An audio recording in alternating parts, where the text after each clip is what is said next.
De volta com o Bahia no Ar, trazendo essa trágica notícia de um acidente no fim de semana que matou 33 pessoas, feriu outras 13 no quilômetro 583 da BR-116 Sul, ali na altura da cidade de Jequié, no interior da Bahia. Um caminhão, uma carreta e um ônibus que transportava trabalhadores do corte de cana se chocaram por volta de 1h da manhã de sábado. Testemunhas contaram que esse ônibus tentou fazer uma ultrapassagem, quando ao mesmo tempo uma carreta perdeu o controle numa curva e se chocou com o veículo. O coletivo tentou desviar e acabou batendo em um caminhão que capotou na hora. O corpo de bombeiros, junto com a ambulância, agentes da Via Bahia prestaram os primeiros socorros.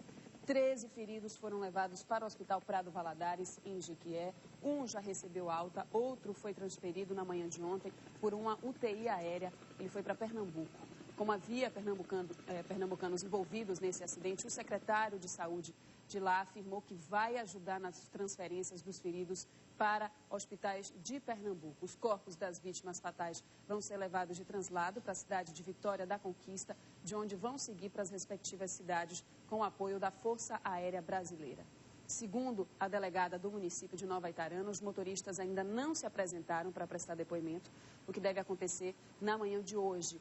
Já policiais rodoviários federais que conversaram com os acusados de terem provocado esse acidente disseram que eles negam ter cometido qualquer tipo de infração que possa ter causado essa tragédia. Olha só essa imagem aí no seu vídeo, você viu, né? Muitas maletas e essas pessoas, esses trabalhadores do corte de cana viajavam com suas famílias. Uma família, tinha 8 pessoas aí nesse ônibus, né? 8 pessoas morreram, eram da mesma família, viajavam todos para ir rever seus parentes, né? Agora nesse final de ano, todo com suas maletas aí, iam felizes porque iam estar juntos finalmente, depois de muito tempo, de muito trabalho, de muito suor. E acabou acontecendo essa tragédia, 33 mortos, outros 13 feridos, 33 famílias enlutadas por causa desse acidente no fim de semana. O inspetor, que é presidente da Comissão Regional de Fiscalização de Transporte, explicou a situação fiscal desse ônibus e disse como é que foi esse acidente. Vamos ouvir o que ele falou. O acidente ocorreu, o ônibus vinha fazendo uma ultrapassagem na terceira faixa, em local permitido, e a carreta aqui em sentido contrário perdeu o controle na curva e se projetou de frente com o ônibus, causando essa tragédia. Foi um acidente que deixou marcas aqui na região. Acredito que tenha sido o maior acidente em número de vítimas fatais esse ano no estado da Bahia. O ônibus não provocou acidente, mas ele estava fazendo um transporte irregular, uma vez que ele está autorizado judicialmente para fazer transporte de passageiros entre a cidade de Cubatão, São Paulo e Fortaleza. E ele não estava fazendo isso, ele estava trazendo trabalhadores do estado do Mato Grosso com destino ao estado de Pernambuco. E isso não é permitido e a Polícia Rodoviária está tomando todas as providências cabíveis para punir a empresa infratora.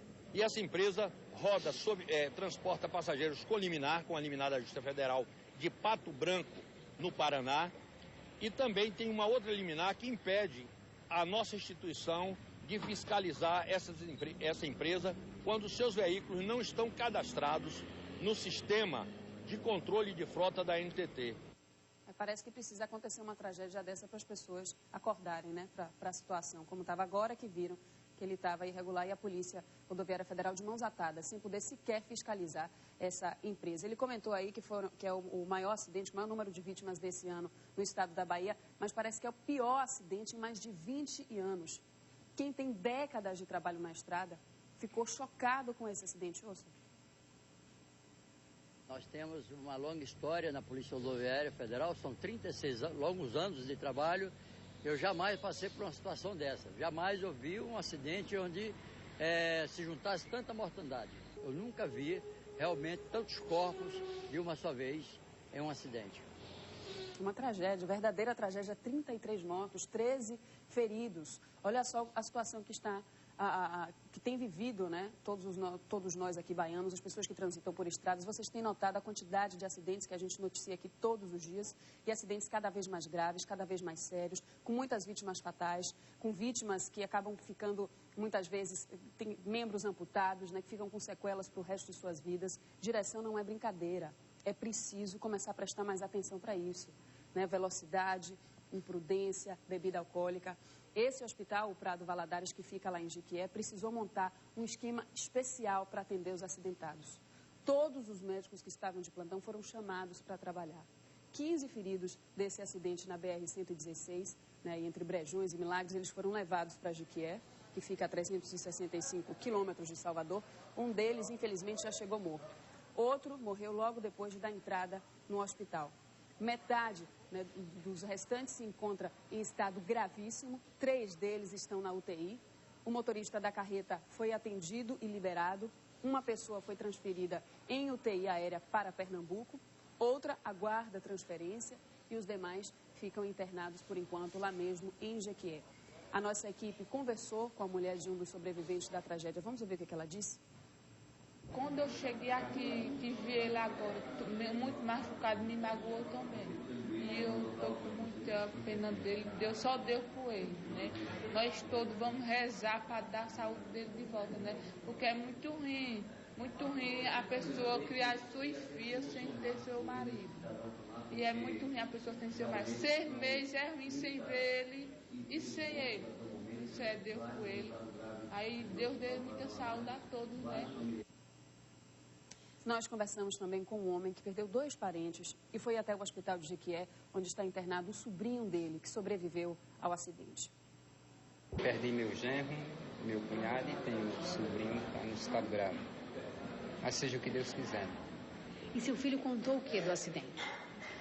Ele contou que vinha tudo dormindo. Aí na hora ele só acordou, já estava no asfalto. Foi remessado para fora ele. Aí nessa hora ele disse que acordou, aí levantou-se, com um corte no braço, aí tirou a camisa, amarrou o corte e entrou para dentro do ônibus para socorrer o que estava lá. Até o resgate chegar. Um homem que chegou no local minutos depois da tragédia conta o que viu. Esse depoimento é impressionante. Vamos ouvir. Estava um horror. Parecia um filme de terror. Tinha corpos espalhados pela pista, pessoas penduradas nas janelas, mas porém mortas, algumas vivas gritando, pedindo por socorro. E nós, no momento que chegamos ao local, fomos ajudar o pessoal do Corpo de Bombeiros, SAMU, a Polícia Rodoviária Federal, ajudar a tirar aqueles que estavam vivos para poder encaminhar para uma unidade hospitalar, não só de Jequié, como também da cidade de Jaguaquara. De um lado do ônibus não existia. O impacto que pegou de frente saiu comendo o lateral do ônibus todinho, quase até o fundo do ônibus. Então, não tinha como escapar. Você vê, né? Então a gente mostra, a gente fala, esse depoimento impressionante. Imagina a cabeça desse homem, como é que não fica depois de ver essas imagens. Para servir de alerta, é preciso prudência nas nossas estradas, é preciso cuidado ao pegar um veículo para dirigir. Acidentes acontecem, falhas mecânicas, às vezes pista molhada, um buraco, um animal que cruza, mas quando a gente vai com cuidado, vai com velocidade baixa, vai mais atento, a gente consegue diminuir um pouco esse índice de acidente e talvez a gravidade deles.